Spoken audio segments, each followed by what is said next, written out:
busy calendar for India. The new government will have to hit the ground running. Later this week, Prime Minister Modi will head to Italy. He will attend the G7 summit there.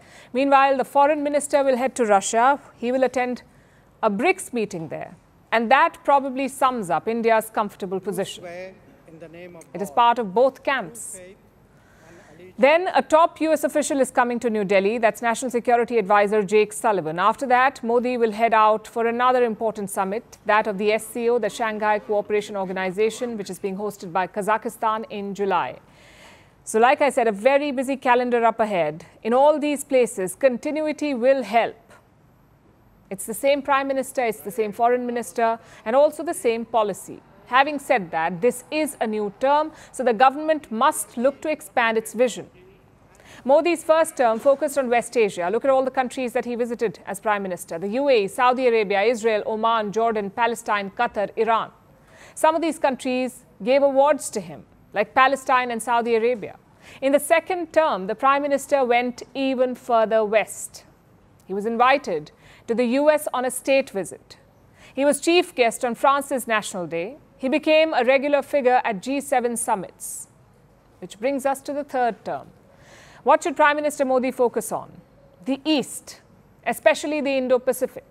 This region will become the nerve center of the world. It houses 64% of the world population, 62% of the global GDP, and 50% of global trade.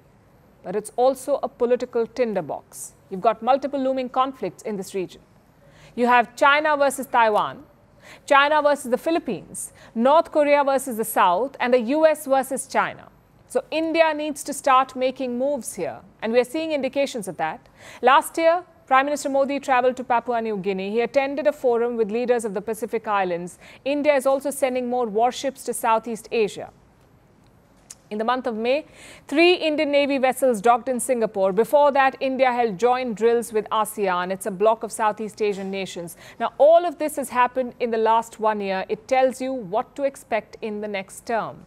A clear focus on the Act East policy. The same should be done with the Quad. The Indo-Pacific has been crowded by a number of multilateral blocs, so the Quad must retain its relevance. The last summit was held in 2023. This year, it's India's turn to host the Quad summit, but it's election season in the US, so Joe Biden may not be willing to travel. I guess India will have to find a way to keep the momentum going. A second priority is the neighborhood. We've mentioned this before. China is making inroads in the South Asian region, so India must fight back. It's the basic rule of geopolitics. If your neighborhood is not secure, you cannot think global. You cannot progress in peace. You have a boycott India movement in Bangladesh, an India out movement in the Maldives. So New Delhi must focus on 2 aspects. First is the investments and joint projects. Second is the soft power. That is India's trump card in the region. You have a lot of cultural similarities, a lot of linguistic similarities, and not to mention a lot of shared history. The key is to utilize that in the right way. There is a growing perception that India is trying to act like a big brother. Maybe New Delhi should look at that and look to correct that. These are Modi's 2 main foreign policy priorities. The question is, will a coalition hamper these goals? It's highly unlikely, but there is one thing that Modi should be mindful of, and that is parliamentary scrutiny. Just consider India's ties with China. In 2022, it became the focus of a parliamentary standoff. The opposition wanted a debate. They said the government strategy must be questioned, but the NDA rejected the request. You may remember what happened next. Opposition leaders stormed the well of the House.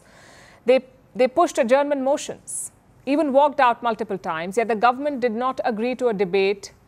But that may not work anymore. The opposition has more than 230 seats in the Lok Sabha, so their voice will be harder to ignore. I guess it's the same as domestic policy. A bigger opposition equals more scrutiny. Let's see how Prime Minister Modi and S. Jaishankar handle this new pressure. Firstpost reports from the world's 2nd largest continent. Hello, I'm Alison Lagrange. A very warm welcome from Durban, South Africa. We get you the news and the newsmakers from Africa. From elections to climate change to innovations and opportunities. As the world's attention shifts, we report from Africa, the heart of the global south. Join me every weekday live on Firstpost.